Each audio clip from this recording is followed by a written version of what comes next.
Sometimes a shooting star comes out of the sun. A falling star comes out. So she says, don't worry, it is not the sun that is rising. What you see is a light that is shed by a meteor that is exhaled, sent out by the sun. To be to you this night a torchbearer. Meteor is going to be your torchbearer, your beacon. He will show you the light. The meteor will show you the light when you walk back to Mantua. Mantua is a city in Italy. Therefore said, it is no time for you to go. Spend some more time with me. You need not go just now because the sun is yet to rise. Juliet consoles Romeo, who is worried. Then Romeo tells Juliet, again, person that reads from the play, let me be taken, doesn't matter. Okay, I know. If it is the daylight, what will happen to me? I will be arrested. I'll be taken in. Let me be put to death if my father comes to know that I'm talking to you, or if your father comes to know that I'm talking to you, what will happen? I'll be arrested, I'll be killed, I'll be put to death because their parents are dead enemies. The parents of Romeo and Juliet are sworn enemies, but the children are in love with each other. The boy Romeo and the girl Juliet are in love with each other. But they know that if at all they are caught talking together, talking to each other, sitting together and talking to each other, definitely they'll be killed by their parents. Romeo says, it's okay for your sake, I can sit here, I can go on sitting here, let me be put to death. I don't mind dying for your sake.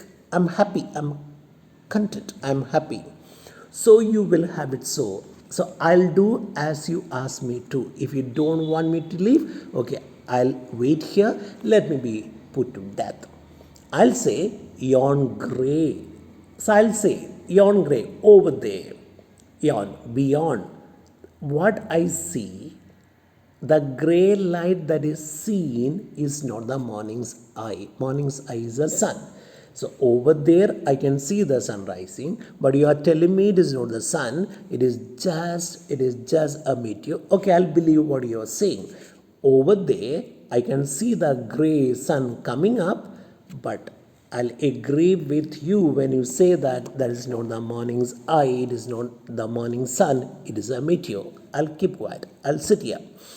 It is but the pale reflex of Cynthia's brow. Okay, I'll tell myself.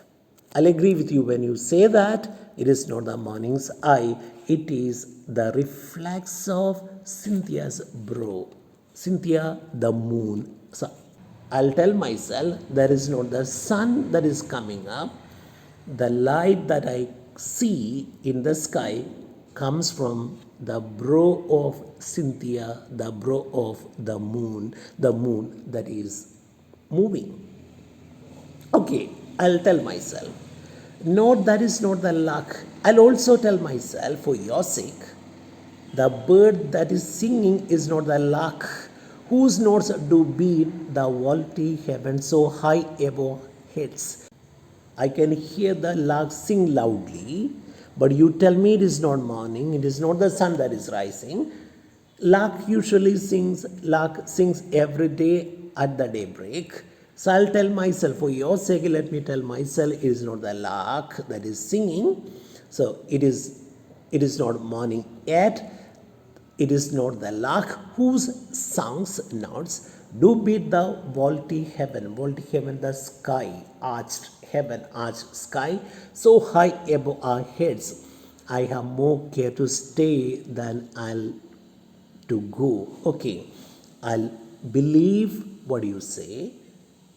I'll tell myself it is not the lark that is singing.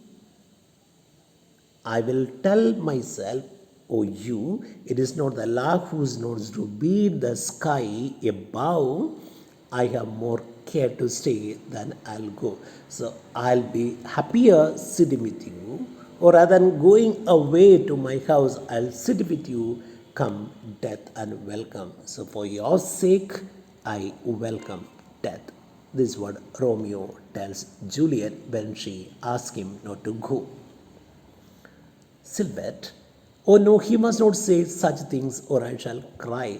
So Silhouette feels very, very sad, very bad. She becomes emotional when she hears the words spoken by Romeo to Juliet. She says, oh no, he shouldn't say such things. I feel bad, I feel frightened. Personate. Then let us stop and read no further until tomorrow. So if you are scared of listening to what I am reading, okay, let us stop together. Let us stop and read no further. I won't read the lines from Romeo and Juliet. We shall allow Romeo to leave. Okay, let Romeo leave. I won't read from the book. He closes the book and looks about him. This changing spot seems expressly clearly made. It seems to me to cradle the words of divine will. Now, Personate says after closing the book and looking about him, he says, this spot where I'm sitting now, where is he sitting? He's sitting on the wall.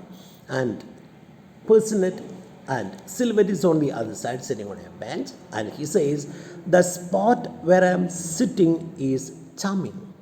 And I think this place is made to cradle, carry the words of the divine will. The divine will here, Shakespeare, the great immortal writer. I think this spot where I'm sitting, the place where you're sitting, clearly suit the words of the divine will, that is, the words of Shakespeare, the immortal writer. Silhouette. Yeah, the verses are divine. I know his poems are divine. His verses, the poems, his lines are divine. And the soft air, here is a divine accompaniment. I know his words are divine. Shakespeare's words are divine. And the air that is blowing, the breeze that is blowing, is a divine accompaniment to the words which are divine. And just look, these green shades. Oh, look at the green shades in the park. But Monsieur Personate, Mr. Personate, what makes them divine to me is the way you read. I know his lines are divine, Shakespeare's words are divine. And look at the park. Park is also divine, looks beautiful. But Mr. Personate, what makes them divine to me, what makes everything more divine to me is the way you read from Romeo and Juliet. Then Personate says, come on, don't flatter me. You're a flatterer. You praise me to the sky unnecessarily. Come on, don't flatter me. Silhouette, sigh, poor lovers. Their fate was cruel. So Silhouette remembers what happened to Romeo and Juliet. In the end of Shakespeare's play Romeo and Juliet, both Romeo and Juliet die. So thinking about this, Silhouette says, oh, poor lovers, Romeo and Juliet, their fate was cruel. They had to sacrifice their life for their love. I think, what? Nothing. Something that made you blush red as a rose. Now Personate is asking her why she was blushing. So something has made you blush just like a red rose. Tell me, what made you blush? Silhouette, oh, nothing, I say. No, nothing. There is nothing.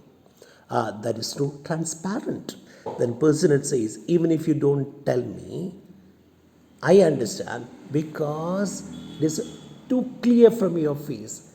I know that from your face, I can very easily make out that you remembered something that made you blush. It is very transparent, clear. I see it all. You're thinking of our fathers, aren't you? I'm very sure that you blush because you just now thought about our parents. Silhouette, could be, I don't know, could be, perhaps, of their terrible hatred for each other. So Personate says, I know you must be thinking about the terrible hatred that our parents have for each other. So just like Romeo's parents and Juliet's parents. The parents of Sylvette and Percinet are dead enemies. They are sworn enemies, but the children are in love with each other, just like Romeo and Juliet.